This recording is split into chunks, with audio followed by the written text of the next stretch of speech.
All right. So we're on. So this is our first webinar as Green Mountain Technologies. Thanks for bearing with us. We're kind of figuring out how to do the hosting of webinars on Google Meets, which is the platform we use.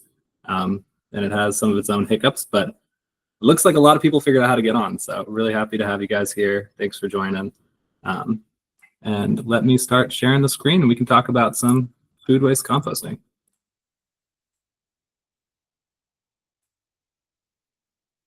Would you mind admitting anybody that wants to join, Galen, as well? Yep. Thank you.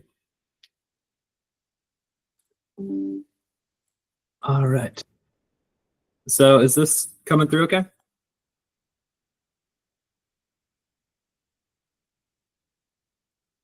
Galen, can you confirm it's coming through all right? Yes. Coming through. Yep. It's good. Great. Thanks, guys. Okay, so thanks for joining. Today we're going to be talking about some commercial food waste composting.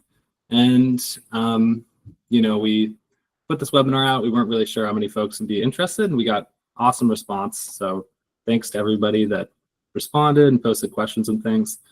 This webinar is going to be like and it seems like people have interest in the subject, so we'll probably do some more. And this one's just going to be kind of an overview looking at food waste generally, why it's different than composting green waste or other feedstocks, some of the considerations you might want to make when composting food waste. And then we'll talk about a few different technologies and some case studies from previous projects that we've done. And then we'll get into a Q&A and we'll do our best to address the questions that you guys posted and then any questions that might have come up during the webinar. So overall, it should be about an hour. I think this presentation will be maybe 30 minutes or so, and then we'll have a good amount of time to do Q&A. But as always, these presentations usually go longer, so we'll see how that goes. So just really quickly, a little bit about us. I am Orion Black-Brown, and I've been working with Green Mountain Technologies for some time, designing composting facilities, helping clients design facilities, and we mostly focus on food waste and facilities that need aeration. So facilities that are composting feedstocks that have more of an odor risk. So most of my work has been in that space. We're a family-owned and operated company based out of Seattle, Washington. We've been in business for about 30 years, and we have over 400 composting facilities around the world. So we've been doing it a while, and we've made a lot of mistakes. We've learned a lot, and we're here to try to help you guys avoid some of those mistakes. So getting into this, why is food waste composting different? There's a lot of different reasons, and we're going to talk about them in depth, but the kind of big picture is it's stinky, it's energetic, and it usually comes with plastic. So we're going to talk about each of those items in more depth, but that's kind of the overview. And just starting off here, we want to ask the question, which of these is food waste? This one is pretty green. There's some apples in it. This one's really green. This one's like a bunch of packaged stuff, and this just looks like trash. And these actually are all photos that have been taken from food waste composting facilities. So all of these are food waste, and that's one of the challenges with food waste is that it's very non-homogeneous. It comes in all different shapes, sizes. It changes throughout the year depending on what people are throwing in their bin. So it's always varying, it's always different. And with these changes come different requirements from the composting perspective. And we're going to talk about what these different feedstocks are. So source separated organics is probably one of the most common ways that people are getting food waste here in the States. This looks like a green waste bin pickup on the side of the road where you are putting your food waste and your green waste in a bin, and then a truck comes by and picks it up. So it's source separated. And of these, the two on the left look like source separated organics to me.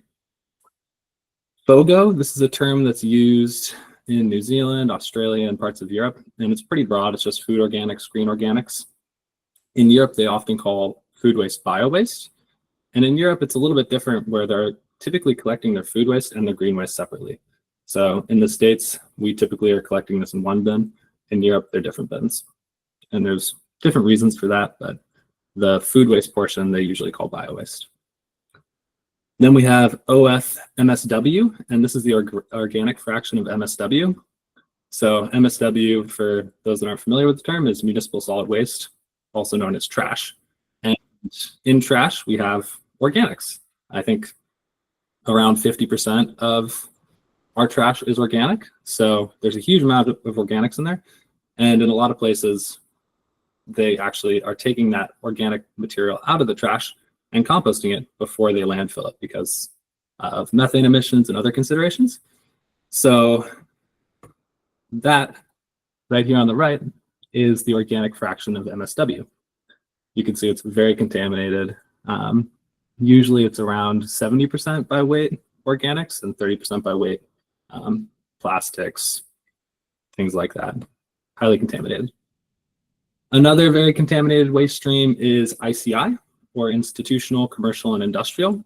So this would be waste from like an airport or a university or some other facility.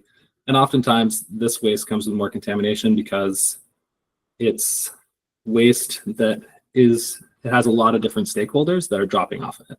And a lot of those people might not be aware that there's composting. They might be passing through, and where they're from, they don't have composting. So usually ICI comes with a lot more contamination. There's also pre-consumer food waste, and this is from food manufacturers. So like someone that's making tofu, and then they have a bunch of tofu waste that comes out of this. This is technically a food waste, but it hasn't really hit the consumer market yet. And as such, it's usually pretty clean, and it can be a great feedstock for composting. DPAC is one that's been pretty hot lately here in the States, and this is waste that comes from depackaging. It's not really, I mean, I guess it's a type of food waste, but we're just mentioning it because it's kind of a hot topic right now. So this would be like a bunch of cans of soda or something. You put them through a DPAC, try to get as much of that aluminum out, and then you have all this liquid waste. Another common liquid waste is digestate. And this is usually a wet slurry that comes from co-digestion, comes out of a digester. And this is another feedstock that can be great for composting. This is one that also varies a lot depending on what the digestion process looks like. And we're not going to talk a lot about it here, but I think it's an interesting one because there's a lot of digesters being built right now. And I think there's a lot of synergy between composting and AD. So I guess one thing that I'll just point out, and I think we actually talk about it a little bit later, but with digestate, the energy has usually been stripped from the food waste. So one of the biggest challenges with composting digestate is getting it hot enough to evaporate the moisture and also to sanitize the material. A few other difficult wastes that we wanted to mention, because oftentimes the way these are managed is pretty similar to food waste. They have different considerations to them, but some of the infrastructure, like you probably want more aeration, you probably need to protect groundwater, so on and so forth. So a few other ones that are worth mentioning in this kind of category of challenging wastes are digestate. As I mentioned, that could be from manure.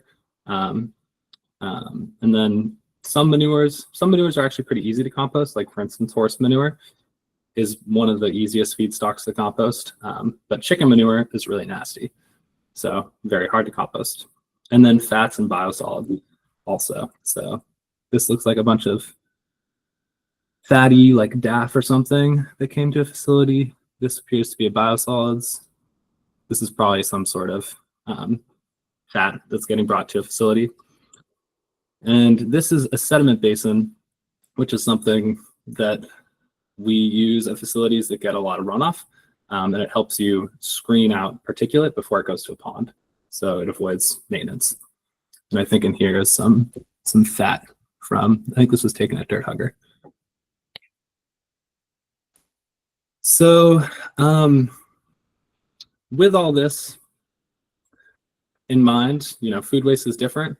And with all this in mind, it has different effects on the composting process. And one of these effects is when you start composting food waste, you start getting a lot more VOCs, volatile organic carbons, that come off of the material as it decomposes. And these stink. They can have negative environmental impacts. They can have health and safety impacts. So they're important to be aware of. Excuse me. There typically is not super high ammonia, but in biosolids composting, chicken manure, and digestate composting, there's usually a lot of manure. ammonia that comes from the process. So that's something to be really aware of if you're doing digestate.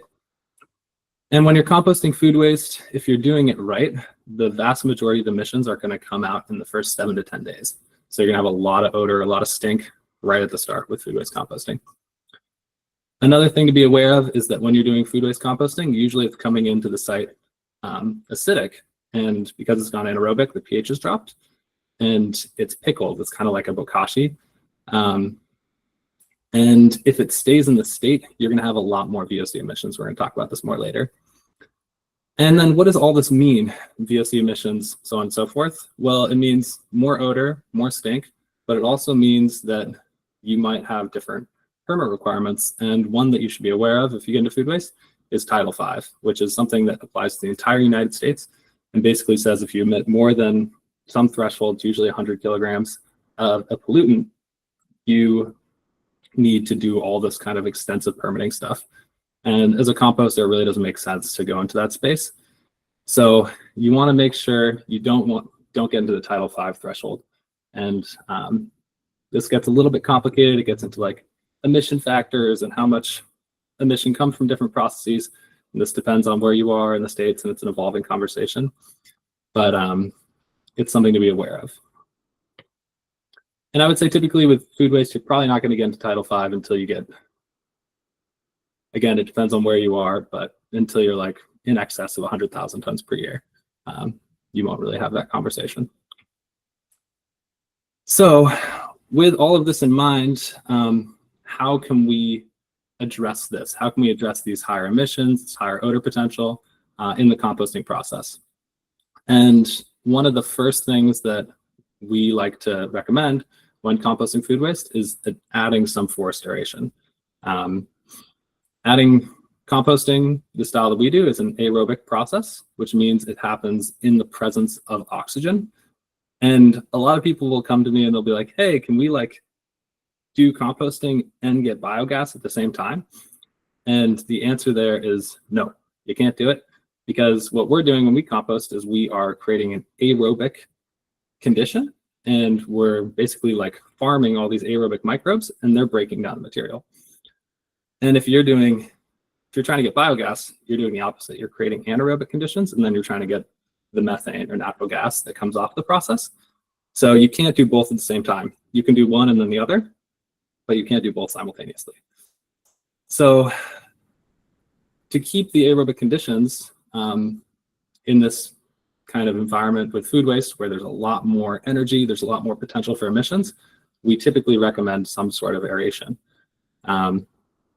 You can do it with windrows, and we're going to talk a little bit more about that later, but for most people, aeration is recommended. This is some data that was collected by Compost Systems, and it looks at a food waste that's being composted with forced aeration and non-forced aeration, and then turning as well with a windrow turner.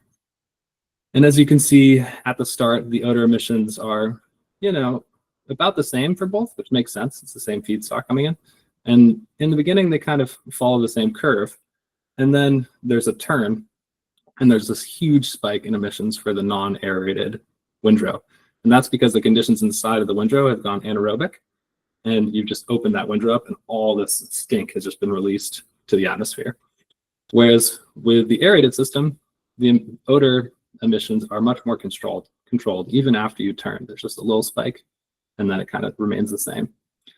So by adding aeration, not only are you speeding up this process because you're creating an aerobic environment that's more friendly to the microbes we want, but you're also controlling your odors significantly. This is some similar data. This is not looking at it like a turned aerated process. This is just a static ASP process. And this is data from San Joaquin that was gathered in 2013. And this is actually for green waste, so it look a little bit different from food waste, but it does a good job of illustrating how the emissions are different for the two different processes. This blue line is just a windrow, and we're mapping the CO2 equivalent emissions over time. And as you can see, in the beginning, the CO2 emissions actually kind of spike for the ASP, but then after that initial spike, they fall off and they really stabilize over time. Whereas with windrow, it's kind of a little bit more wishy-washy in the beginning, and then it stays pretty high for a prolonged period of time. So you're getting a lot more CO2 equivalents in the form of nitrous oxide and methane and CO2 emissions as well than with a windrow than you do with ASP. And again, this is for green waste. With food waste, this would be even more dramatic. So with all these things that I've just shared, I wanted to ask which of these two is better. And since you're all muted, I'm going to ask it rhetorically. So what we have on the left is a huge windrow. One of these scarab turners, probably 20 feet wide and 10 feet tall, or a small kind of windrow, which is maybe 6 feet tall and like 12 feet wide. And in both cases for this experiment, we're assuming passive aeration. So if you're doing food waste composting, which of these two would be a better solution? A lot of people are kind of drawn to the bigger windrow because it feels like A, you can turn a lot faster, and B, it feels like it's bigger, it's going to get hotter, it's going to compost faster. And while the turning speed is totally true, you're going to turn this material a lot faster, it's actually going to have a lot less air in it because it's so much bigger, it's going to settle a lot more, and the chimney effect that you are using to aerate a windrow is going to be reduced significantly. So what happens when you look at these big windrows is you'll see that like the very outside, maybe foot or two, is aerobic. It'll have an oxygen content of maybe 7-8%. But as you push deeper into it, the oxygen content drops dramatically. And you have this kind of, and sometimes the temperature will also drop dramatically. And that's because the inside of it has gone aerobic.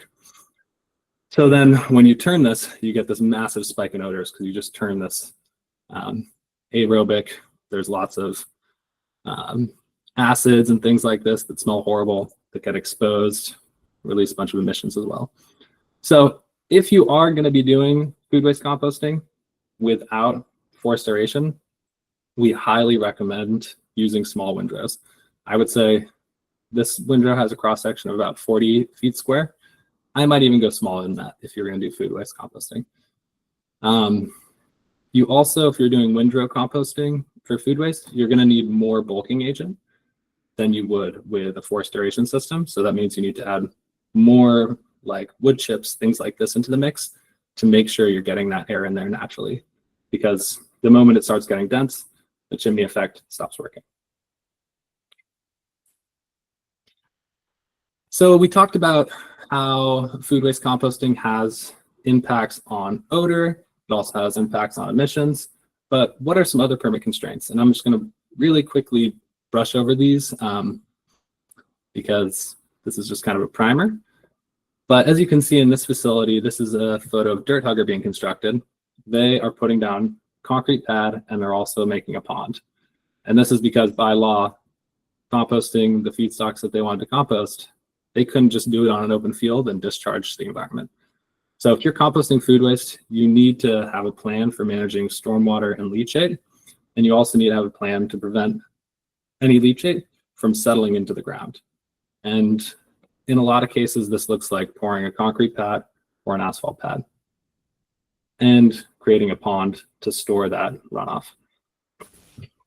And if you are ever creating a pond, the most permit requirements say you need a pond that's big enough to handle a 24-hour, 20-year storm, something like this, which is like your maximum rainfall in 24 hours, looking at storms over 20 years. And that's great, but you actually are going to want a pond that's a lot bigger than that, because what happens if you get rainfall for 10 days straight that's like that? You're going to flood your pond, and then you're going to end up discharging to the environment, which will get you a bunch of hefty fines, or you'll have to truck all that water to a wastewater treatment plant, which is super expensive. So it's much better to just oversize your pond, and then it gives you this reservoir of water that you can use throughout the summer when it's drier, and you need to add that water back into the composting process. So just very in brief, those are some of the permit constraints you're going to be looking at with food waste composting. You're going to be looking at odor emissions, also the emissions to the environment, how that might have a negative impact on the environment, and then groundwater protection. There might be some other ones like species and land use, et cetera, but these are the biggies. And I just want to pause for a second if there's any questions. I don't know, Galen, if anything's popped up yet, but. Yeah, there's a few, but I think we could wait till the end. Okay, we'll wait till the end then. So as we've been discussing, food waste, oftentimes it comes to the site and it's very acidic. It'll have a pH of 4 or 5, and it's stinky. And this presents all sorts of problems because when it's acidic, it doesn't want to compost. It's kind of like pickled. And you can imagine like a pickled vegetable. It's not going to break down. You can keep that in your fridge for ages, whereas a non-pickled vegetable slowly going to decompose. So you need to get it out of that pickling stage if you want it to actually start decomposing. And there's some great research done by Sundberg et al. In Norway, and they looked at, I believe it was Norway, and they looked at how to take this material that arrives at a site pickled, and how do you get it to a balanced pH? And then what does that mean for the overall composting process? And what they found is the best way to do that is to aerate the material really, really heavily in the beginning and for like the first 4 days. And that brings the pH up to around 7. And then once you've done that, it'll compost in a much more normal way and much faster. And there's a whole bunch of data. I totally encourage people to read this study. But one thing that I'll just point out in this chart, which is taken from the study, is you can see this is the VOC emissions over time.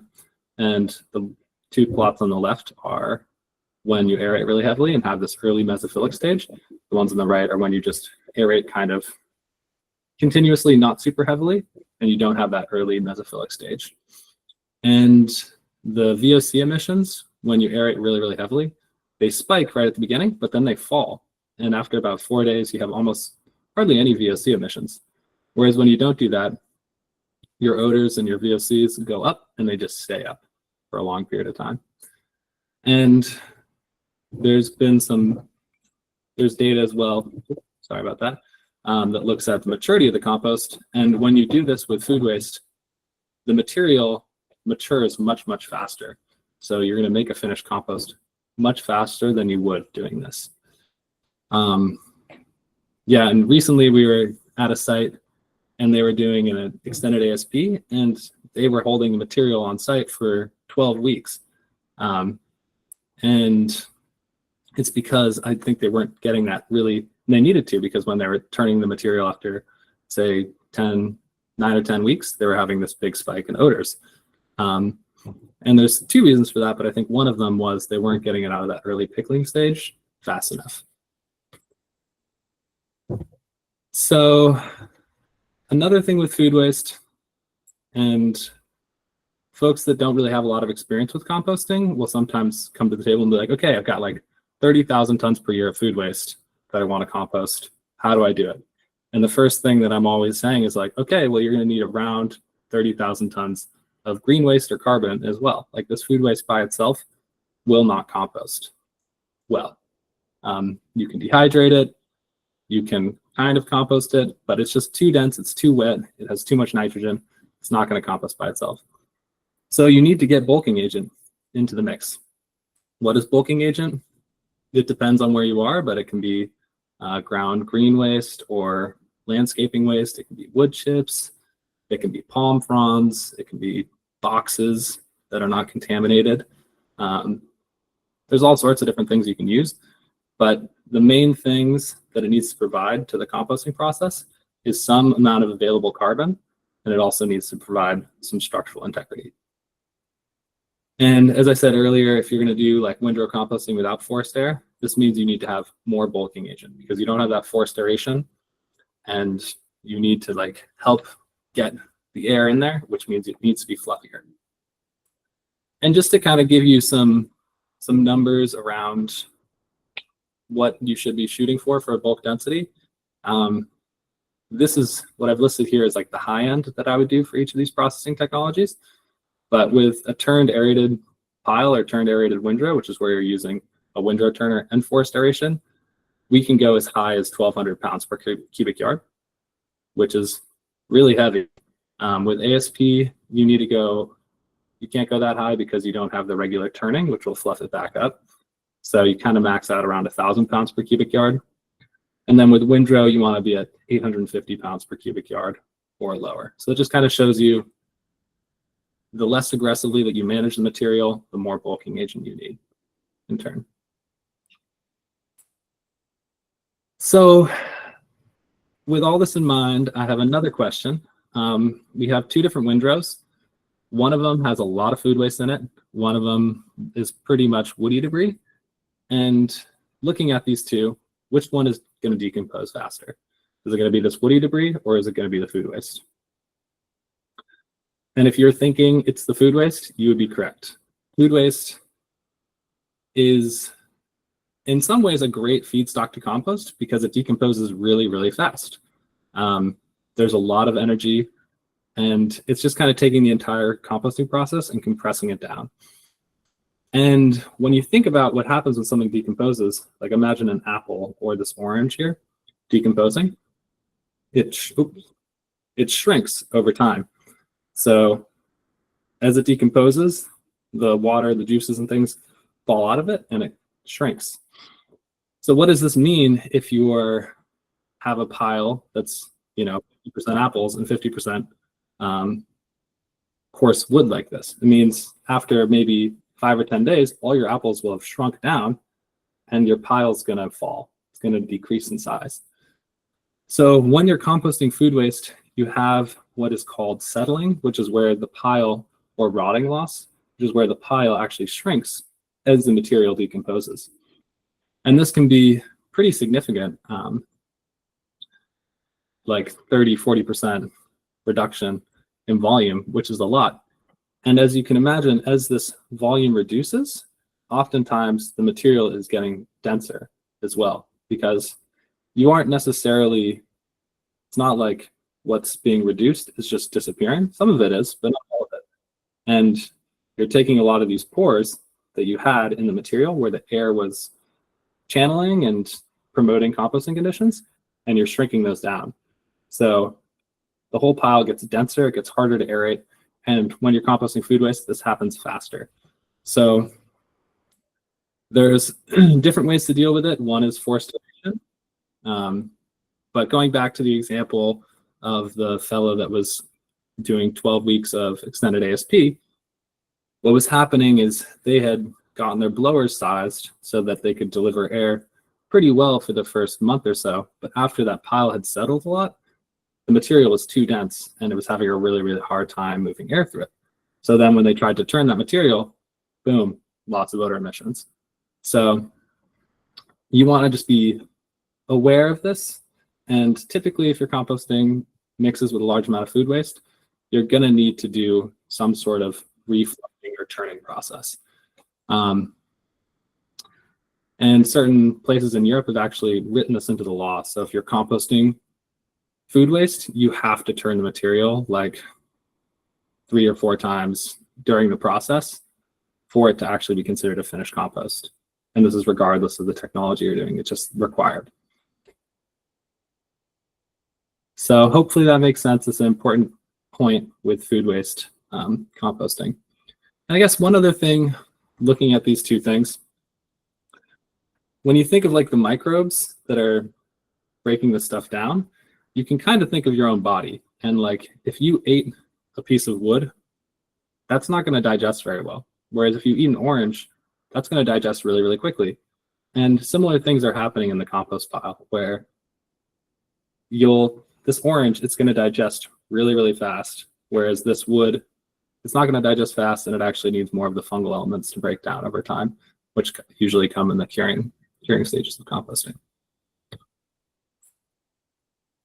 So if you are trying to figure out your compost recipe, or you're having odor issues or really leachate issues or any of these kind of common issues with food waste composting, it's always good to come back to your recipe and think about, okay, what am I putting in here? Am I getting the right mix of carbon and nitrogen? Do I have the right bulk density?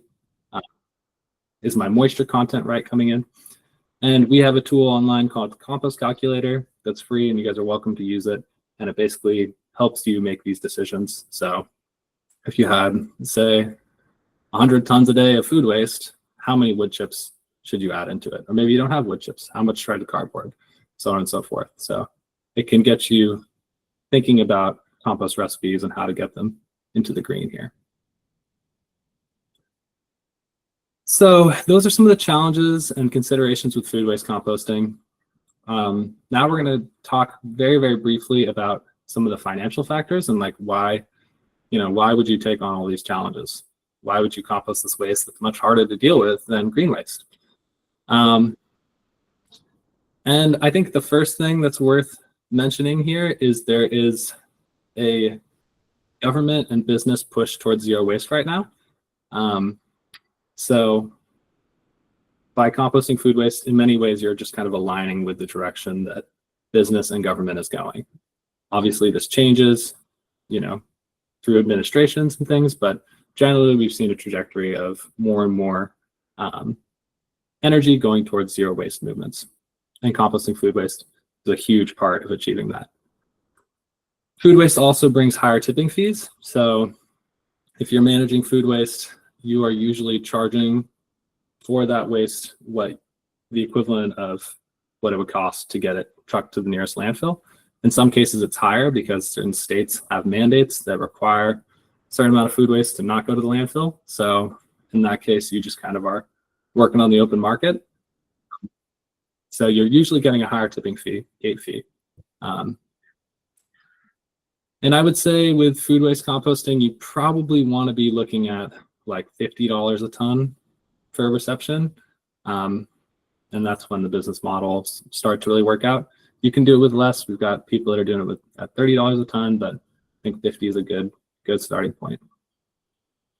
I added a question mark next to this next one, which is higher product value, because in some ways, food waste is great for your compost because it brings in all this nitrogen, brings in a lot more nutrients than green waste, but oftentimes it comes with contamination, which we're going to talk about more later, which can introduce heavy metals, microplastics, things like this. So yes, maybe it's a maybe on the product value, but you probably, well, I'll talk about this more later. And then it's also a huge opportunity. There's, this push towards zero waste, and at present, we're composting a very small fraction of our food waste. So we're seeing in a lot of places that are adopting these organic bans from landfill. They're trying to get it out of the landfill, where folks that are accepting food waste and have permits to compost food waste are able to charge really, really high tipping fees because they have the infrastructure in place to process it. And the infrastructure is the bottleneck right now. In a lot of these places, it's like we just don't have enough infrastructure to compost the amount of food waste that we're trying to divert from the landfill, which means, it's classic supply demand. Here's some reasons that you might not want to compost food waste. One, it comes with higher capital costs and operations cost. As we talked about earlier, there's more permit considerations that come with food waste, and there's more odor risk, emissions risk, environmental risk as well. And all that means you're going to have to invest more money into things like ponds or concrete or aeration. These can also drive up your operations costs as well, especially if you have contamination. It can be pretty expensive to remove contamination to get your product to a point where you can actually sell it. And since you also have these greater risks to the environment and things like this, your operations need to be tighter. So you can't really get away with receiving a bunch of food waste and letting it sit there for a week. It's just going to get disgusting. It's going to attract a bunch of pests, vectors. It's going to go acidic. It's going to smell really bad. You're going to have leachate. So you have to be much tighter with your operations than you would with like green waste or other more forgiving feedstocks. And then also within all this is contamination, but we're going to talk about that in depth later. So just going back to the opportunity with food waste, at present in the United States, only 5% of the food waste in the US is composted. I don't know actually the number off the top of my head for green waste, but I'm sure it's much, much higher. So if you are looking at creating a new composting facility, odds are food waste has got to be a part of that equation, because that's just where the organic material is that can be composted and needs to be composted. And as you can see, this is EPA data looking at organics diversion over time. And as you can see, we've had a huge increase in the amount of composting. So there is a trend towards more composting. And this data ends in 2018. Our experience at GMT and others' experiences in the industry has been, since then, it's been going up kind of exponentially as well. So there's been a big increase in the amount of composting that's taking place. As you look at this, though, a lot of this was actually for yard waste. This whole yellow portion is the increase in yard waste composting. It's just this little blue portion in the top, which is the food waste. So while there has been an increase from basically zero food waste composting to, I don't know what that is, maybe 5 million tons or something a year, or 2 or 3 million tons a year, it's still a tiny, tiny fraction. So this is definitely a big one with food waste composting, contamination. And for most people, contamination is an inevitability if you're going to be composting food waste. There are some waste streams where this isn't the case. For instance, pre-consumer food waste, you can probably get that set up so you're not getting any contamination. But even with green waste operations, you're going to get some contamination. So pretty much contamination is inevitable. And when you're thinking about accepting new waste streams, it's really important to think about where is this waste coming from and how much contamination is going to come with it. And then you can make an informed decision around, okay, maybe I'm getting this waste for $50 a ton instead of $40 a ton, but it's probably going to cost me $20 a ton to deal with the contamination that it's bringing in. Is it worth taking on? So as I mentioned in the beginning, ICI, typically much higher levels of contamination than, say, SSO. So I think that's probably the biggest one to think about is this coming from like homes, or is this coming from commercial and industrial sources where you tend to get a lot more contamination? The first thing that you want to do is keep the contamination away from the site as much as you can through being selective with your feedstocks. But inevitably it's going to come. So with that in mind, it all comes down to education, communication, and having a plan for how to deal with it from the beginning, because it's a part of composting now. So the first thing that we recommend is to structure contracts with whoever's hauling your waste, or if it's a contract with a municipality or something like this, that allows you to either reject loads that come in at higher levels of contamination or charge for higher levels of contamination.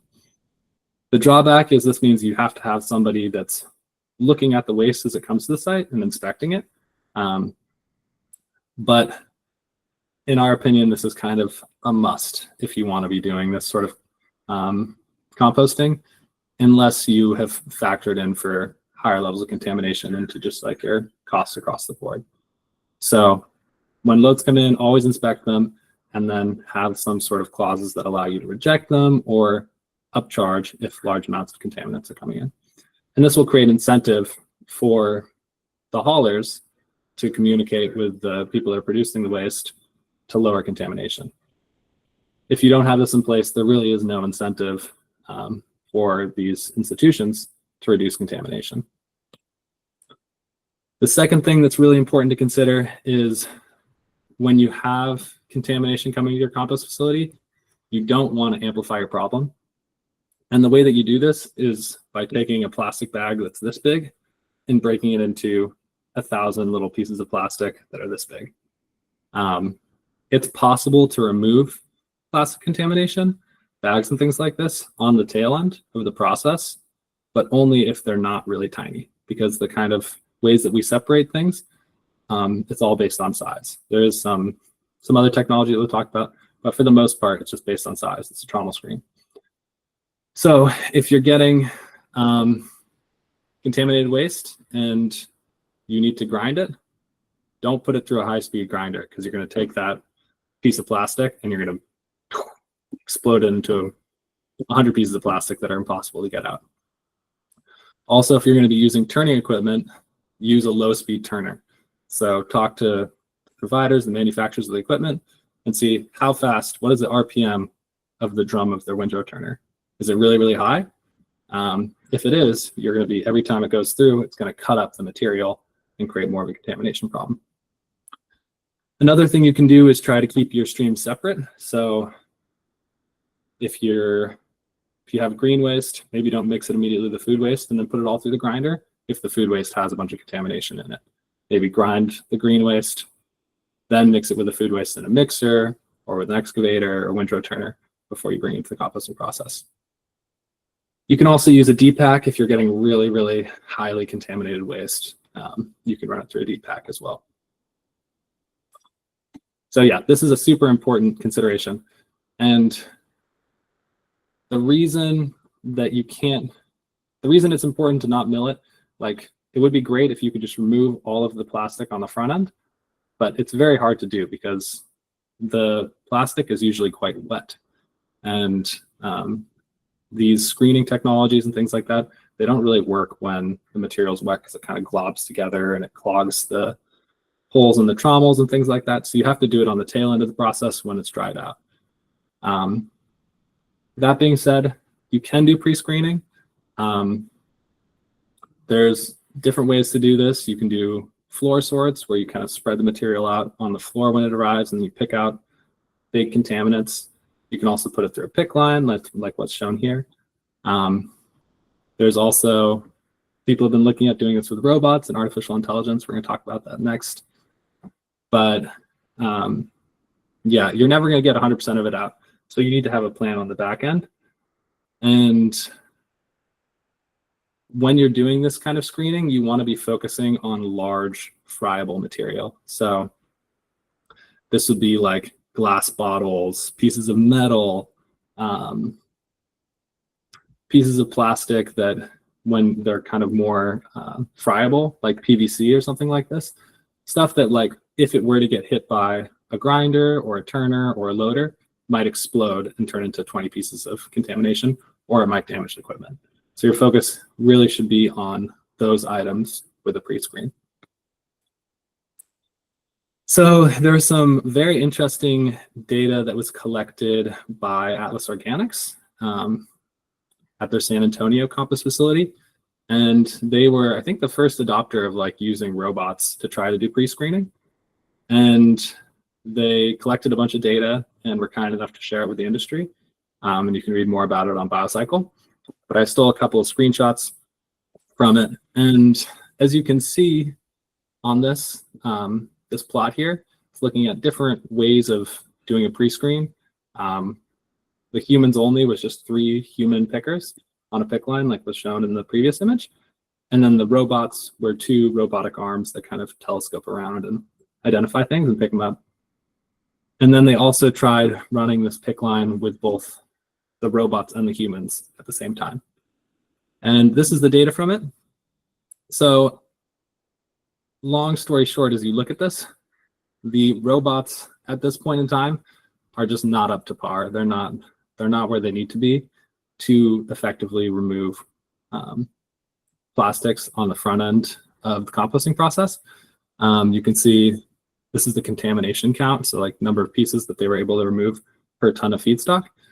And they're only able to get about 7 pieces of plastic, half a piece of plastic, or sorry, glass, metal, and miscellaneous, and like maybe 5 pieces of fiber. So they actually did decently on the fiber compared to humans, but the humans were able to get a lot more plastic and a lot more of the glass, metal, miscellaneous. And this glass, metal, miscellaneous, as I was just describing, this is probably the most important thing to get out. This is the stuff that's going to break and explode and create a bunch of problems.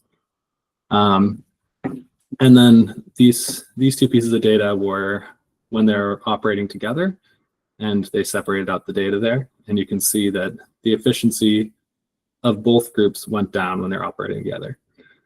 So long story short, not very good at removing material, but maybe that's okay. Maybe you could just scale it up. Actually, no, you probably don't want to do that because there's also this information. They also looked at the amount of downtime that the facility had based on different pieces of equipment or other factors. And this is an ASP facility, and 50% of their downtime was caused by their shredder. Pretty standard. The grinders and the shredders have the most mechanical issues. 2% was from their trommel, but 30% was from their robots. So to get this small amount of removal was a huge amount of headache in terms of fixing robots, so on and so forth. And they also had a grinder at this site. It's interesting that the shredder was down so much more than the grinder, and a few other things that caused downtime. But yeah, really interesting information. Definitely recommend reading the BioCycle article. So now that you've taken your material, you've gotten the big friable stuff out, you've ground it, you've composted it. Now, for most facilities, this is going to be the best time to get the majority of your contaminants out. But before you do that, you really need to make sure you get the material super dry. As I was talking about, it doesn't screen well when it's wet. So you want to get it down to like 35 to 40% moisture. And the composting process will naturally do this, but sometimes the environment is not super cooperative and you have a bunch of material that's like mostly cured and you're about ready to screen it. And then you look at the forecast and you have like 10 days of rain.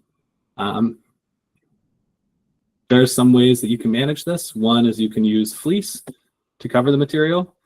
This is really, really cheap and probably will get like 90% of the moisture from going into the compost if you have it in windrows like this, around 25 cents a square foot, even less. Membranes, like geomembranes, those are also effective and they are like 4 to 10 plus. The downside with membranes is they have around a 5-year lifespan, so you need to replace them semi-regularly. And then you can also use a roof in this case to protect material before screening. But that has the highest capital cost, but you don't have to replace it every 5 to 10 years like a membrane. So some different thoughts. You can also do forced aeration and more aggressive turning to try to get the moisture out, but that will take time, especially as the material matures, it has less energy to evaporate moisture. So you've gotten everything, the big pieces out, you've composted it, you're finally ready for screening.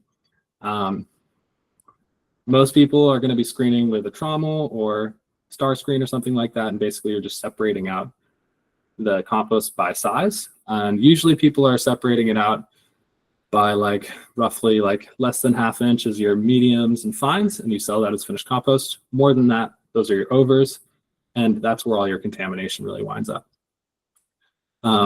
So you now have this contaminated over. It's maybe 15% of the material that goes in by weight. It's going to come out. It's this contaminated over. So what do you do with it?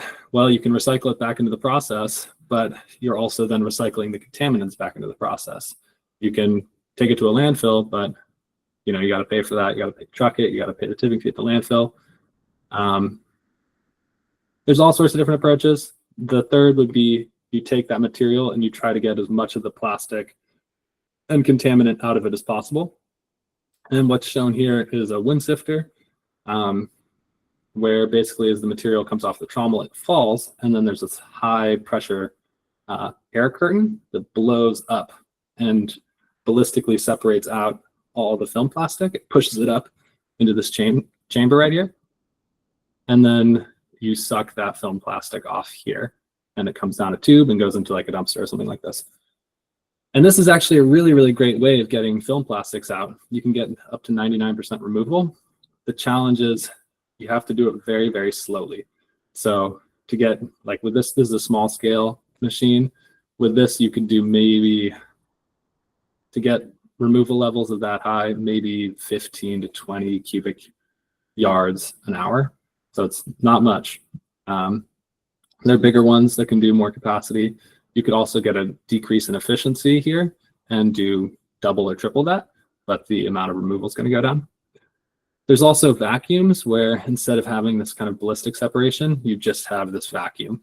and you usually put these at the end of anywhere where the material is falling from one step to another. And these will get up to like around 85% removal efficiency. Again, it's never 100% removal, but this is pretty good. This is a very fancy version of what we were just talking about. I think this screener is like $1.2 million, super fancy, but it does a great job.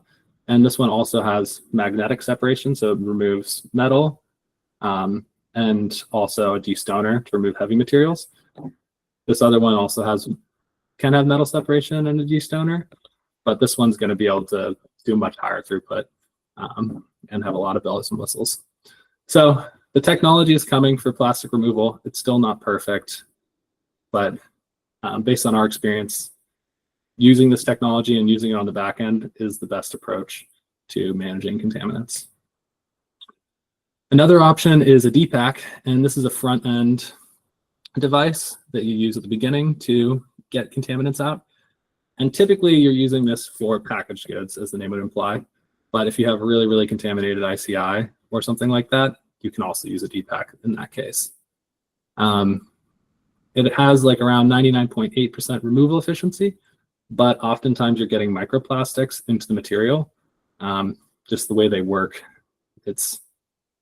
you're kind of grinding the stuff up and mechanically separating things, so you get these little plastics in there that are really hard to remove. An advantage of a DPAC is it will remove anything. It can remove cans, it can remove cartons, so you're not just limited to kind of film plastics like you are with a wind sifter or a vacuum. Another consideration is these are pretty expensive pieces of equipment at this point. Maybe there's some smaller ones coming online, but for the most part, they're $500,000 plus. So you need to have a certain scale of material to DPAC to justify the cost. Another thing with plastic, especially film plastics, is if you're at a facility where you have wind, you're going to get a lot of wind-blown plastics, especially at conveyors, grinders, screeners, any place where the material is coming off of a conveyor. That's a great opportunity for it to blow. So to prevent having tons of plastic blow off your site and maybe create environmental issues that would come back to haunt you, you can use netting. This netting's from Gorilla Netting. There's also like fences and things like this. So there's different approaches, but the main idea is some sort of netting. And also, if you use this netting, you need to remove the plastic eventually. Otherwise, you can actually blow these things over because the surface area increases. So those are the general considerations for food waste, big picture. And now we're going to quickly talk about some different composting technologies and when we suggest them, some pros and cons. This is going to be a quick section. And generally, I will say before we get into it that we do not believe that there's a one-size-fits-all for food waste composting. We really believe that you can do food waste composting with a windrow unaerated and make it work fine. You can make great compost and not have a negative environmental impact. There's just certain considerations that you need to take into place, like more bulking agent, reducing the size of the windrow, maybe increasing the number of turns, etc., that you need to bring to the table. And also, it depends on where you're located. So maybe it definitely wouldn't make sense to do windrow food waste composting at scale if you were in an urban area or a densely populated area where you have nearby odor receptors. So there's lots of different technologies, and we're going to quickly run through them.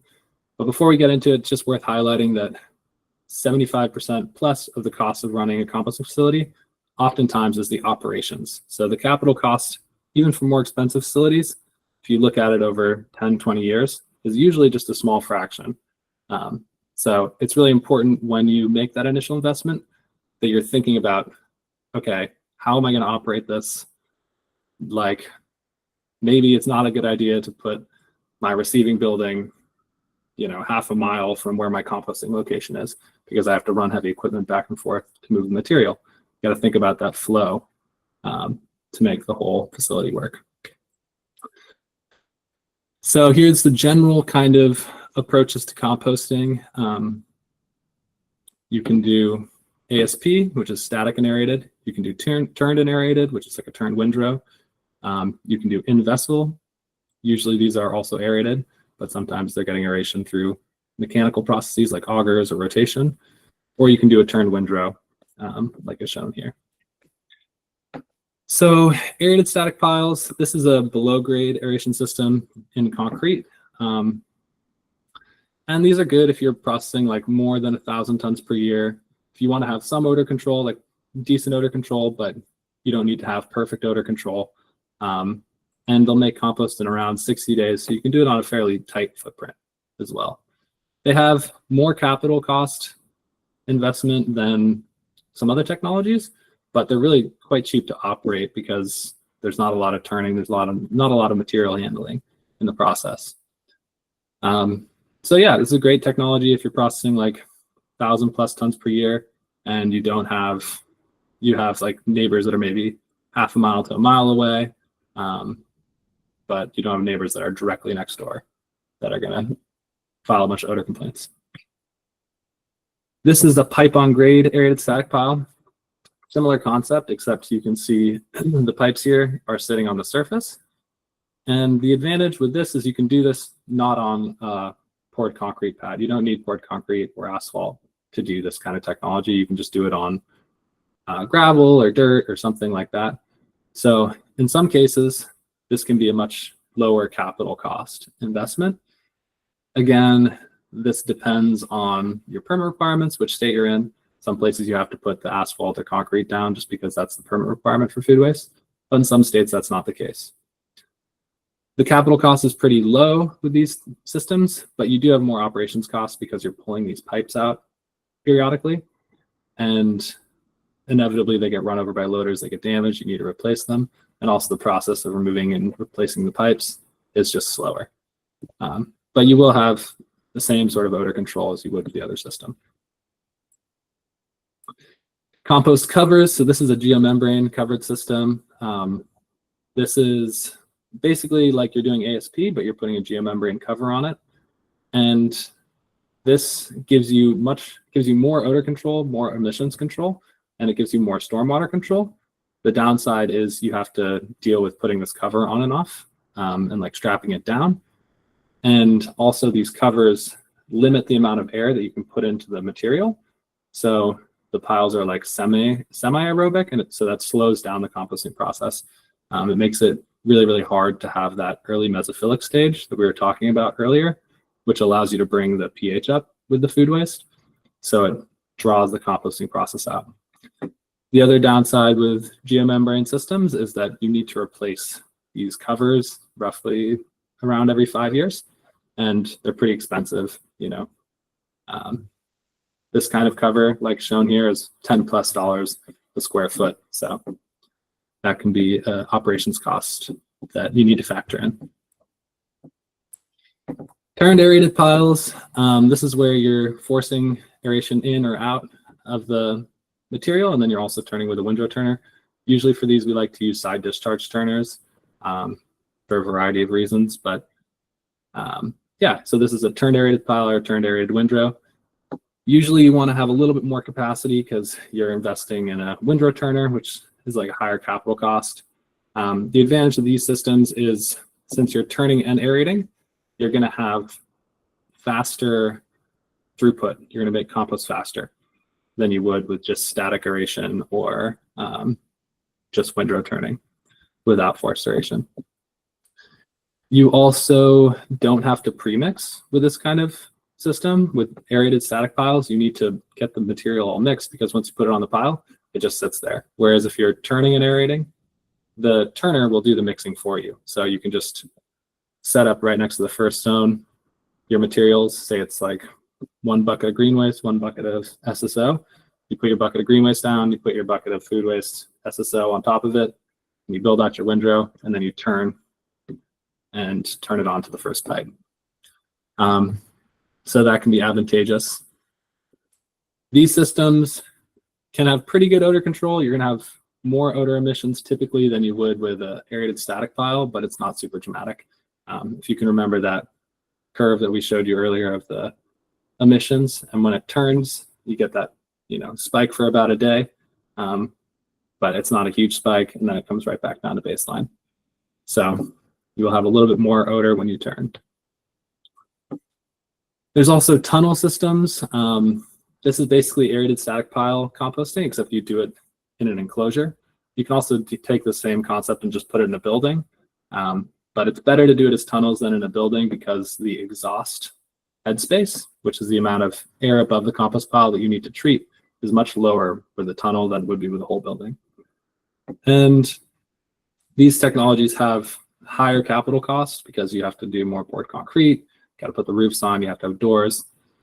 But the ops cost is not that crazy high. You have some more ops costs because you have a blower that's pulling the air off the top, but you don't need to deal with putting on biocover or a membrane every single time you load and unload it. You just open the door and fill it. And you get great odor control. So yeah, usually I would say starting capacity of 2,000 plus tons per year, but some people do it at smaller volumes as well. Then there's in-vessel technology like the Earthflow. There's also drums.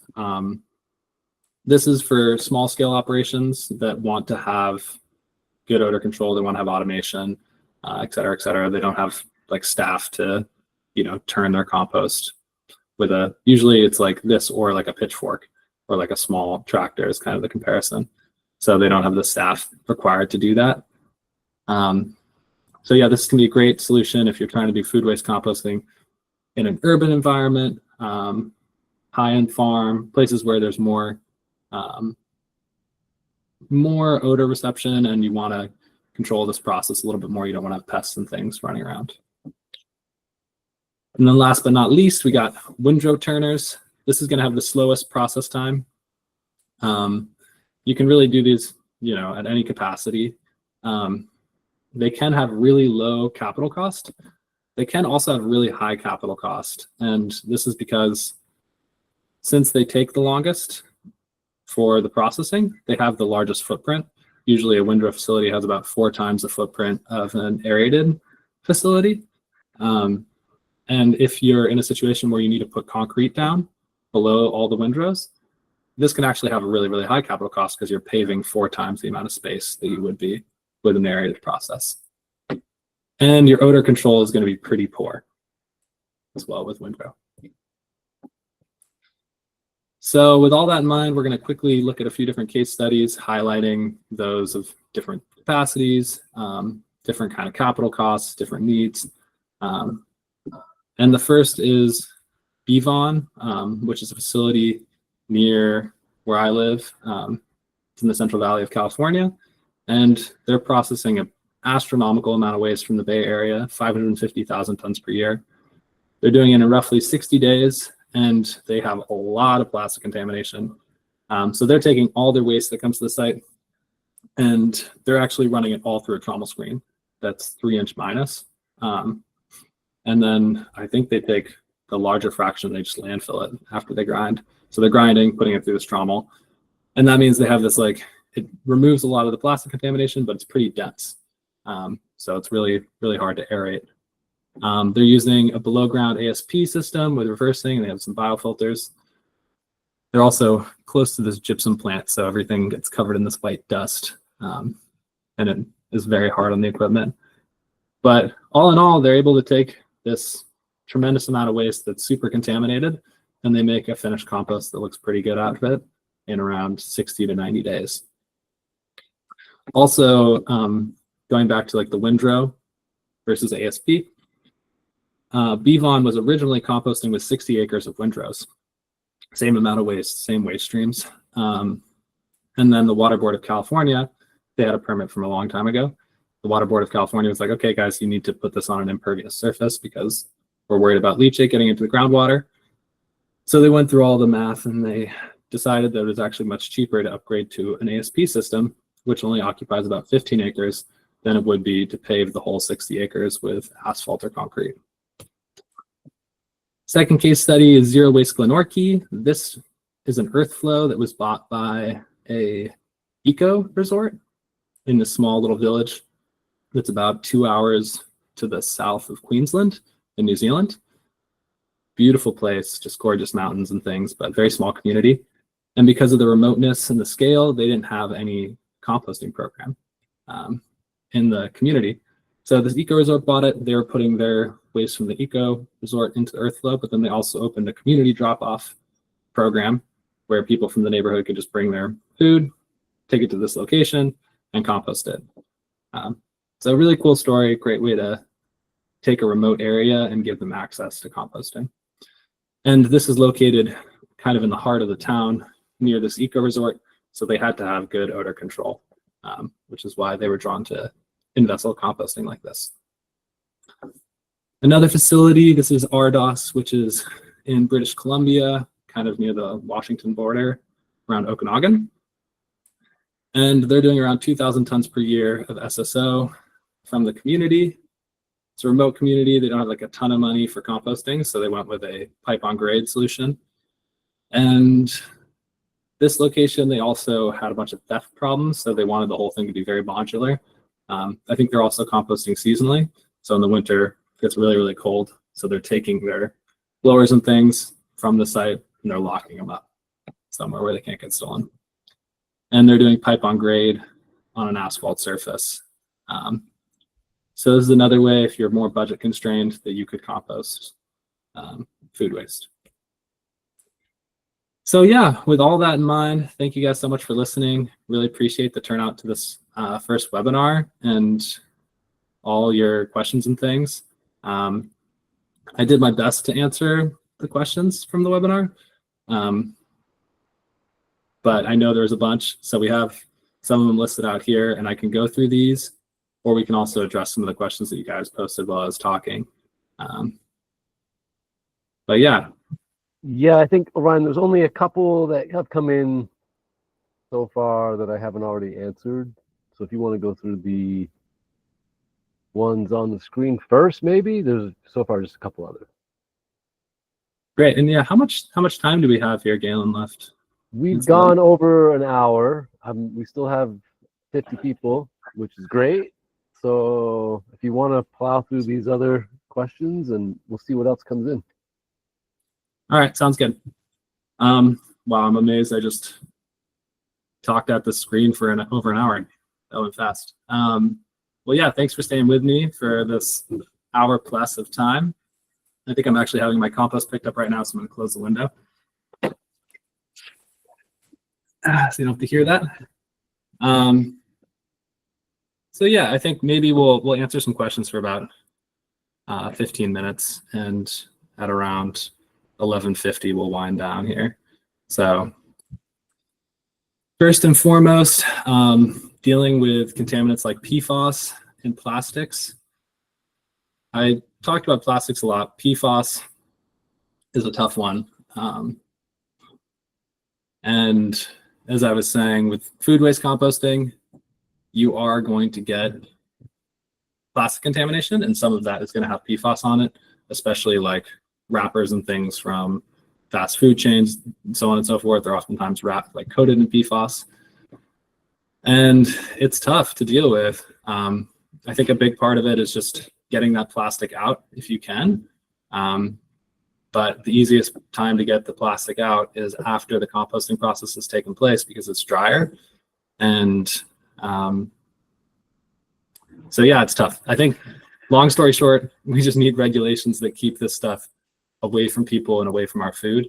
And I actually just saw today that California is passing a bill that's banning PFAS from consumer products by like 2030 or something, or 2028. So it's happening slowly and steadily. I'm amazed that it's taken this long, but it's starting to happen. So yeah, I'll leave it at, well, I guess I'll also say, if you are doing biosolids composting, because that's where a lot of the PFAS concentrations have shown up, it's really important that you test the biosolids before you start receiving them. And most like wastewater treatment plants, they're not going to have huge amounts of PFAS in them if you're just getting the waste from individuals. But if you start getting commercial waste or industrial waste that's going to this wastewater treatment plant, that's when you can see these really, really high levels of PFAS. So it's just super important test those biosolids before you get into a contract where you have to accept them and take on that liability. I think that was the problem for the folks in Maine. They had a paper mill, and it was discharging all of its wastewater to this wastewater treatment plant that was driving the biosolids PFAS concentrations up really, really high. Next piece, I've noticed that a couple weeks, I'm just going to read through this.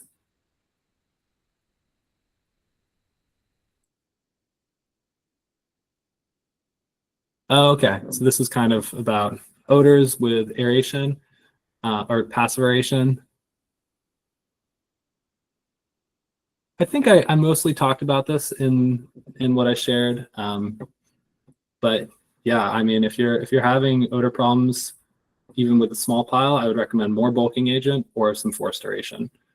You can also just build a windrow and if it's a small windrow, you can just take a pipe and put it on top of the pipe, even without a blower, and that will help increase the chimney effect and get more oxygen in there. Ideas for scaling up small operations. This is a conversation that's happening all over the place, and it kind of depends on what your budget is. But if you have some budget, you can get an earth flow or something like this in place and use that as you kind of prove the concept to the community. Oftentimes these places don't have composting facilities, so they don't really know, they might be scared of composting. So the earth flow can be like a nice way to start it without knowing that you're not going to have the risks of odor or scaring the community in any way. And then once you get beyond the scale of the earth flow, you can sell it to another community. We're looking at doing this with some tribal nations right now. Start with an earth flow. Eventually they sell the earth flow to another tribal nation, and then they move on to a larger composting facility. That's one way. If you're not in like a very urban area, you can get a small windrow turner and compost that way. You can also do like simple pipe on grade ASP. It's another way to do it. So yeah, there's all sorts of different approaches, and it just kind of depends on where you're composting and how you want to approach it. Rotary composter. So you're looking at using meat instead of manure for your nitrogen, and you can totally do that. Definitely works. You know, people compost mortalities, people compost offal, skins, paunch, all that stuff. All of it will compost. Just note that this is stinky stuff that has a lot of energy, so make sure that you're using the appropriate amount of bulking agent and aeration to get that to compost. How a municipality can use a smaller vessel to address food waste on site. So this is really specific to the earth flow, and I think my suggestion would be just come and talk to us, and we can walk you through all the maintenance and stuff for using a smaller vessel system. We'd be happy to share more details there. Options for commercial composting for hospitality organizations and large-scale manufacturers or supermarkets. I think we touched on a lot of these. I think you're basically going to want to use a in-vessel technology, because if you're composting at a supermarket, at a hotel, something like this, you don't want to create odor. So it's really important that you find a way to compost on site that doesn't produce odor emissions. So also you're gonna have to find some bulking agent. If you're at like a resort or something, you're gonna have a lot of landscaping waste that you can incorporate with the food waste. If you're at a supermarket, it might be a little bit tougher. So you just need to remember roughly 1-to-1 by weight food waste to bulking agent in your mix. How to start some urban composting for a mid-sized city. Yeah, I think we've talked a good bit about this, kind of similar to the previous question. And happy to explore this in your specific scenario some more offline. A lot of it, again, depends on where you want to compost, what's the proximity of the neighbors, how much are you composting, considerations like that. Values of SOPs and process documentation. I think it's super important. As I mentioned earlier, when you're composting food waste, having tight operations is really, really critical. And oftentimes it's written into your permit. So in a lot of places, you don't really get a food waste composting permit unless you've written an entire operations plan that usually requires that you're doing your maintenance, you're doing your on-time processing of waste that comes in. So within 24 hours, you're mixing your food waste with bulking agent and getting into the composting process, so on and so forth. So I think it's a must. And yeah, it's a whole category of like how to write that, what you should be writing, what you should be addressing. But hopefully this webinar gave you some ideas about things to discuss there. Composting at a college. Man, there's so many ways to compost at colleges. We got a lot of people using earth flows. We have people that are doing ASP. We have folks that are just doing windrows. So tons of different approaches. And I would say the technology you use just depends on the factors that I was describing earlier. And again, happy to talk to you offline about your specific restraint and program. Residential and commercial post-consumer source composting. I think I touched on this quite a bit, but find me afterwards if you want to talk more about it. Funding and financing. So we do offer some financing for some of our composting equipment, but there's also a really cool new program that's being developed actually by Galen and Jorge Montezuma of Wanu Organics called the Compost Capital Network, and they're connecting composters with money and the resources that they need to actually build this infrastructure. So I would definitely recommend checking that out too. Want to learn more about the earth flow? Let's talk. Yeah, happy to share more. And then how to balance pH without using lime. As discussed earlier, if it's too acidic, you got to aerate really, really heavily. If you're not using forced aeration, turn it super aggressively in the beginning. 2 turns, maybe 3 turns a day for the first couple of days. Really turn it if it's super acidic and get that pH up. And then that also comes back to the sour loads of food waste. Yeah, you just need to get aeration in it. You need to get it mixed with bulking agent and get that pH more neutral. So I think that's all the questions that we had. Again, I'm Orion Black-Brown. If you have questions that were not addressed, or you want where someone has a specific example and you want to explore it more, definitely reach out. The best way to get in touch with us is through the sales email, which is sales@compostingtechnology.com. And yeah, we can talk more about your specific constraints and requirements. So I think that is about it. Yeah, wow. Thank you guys so much for bearing with me for over an hour. That was great. I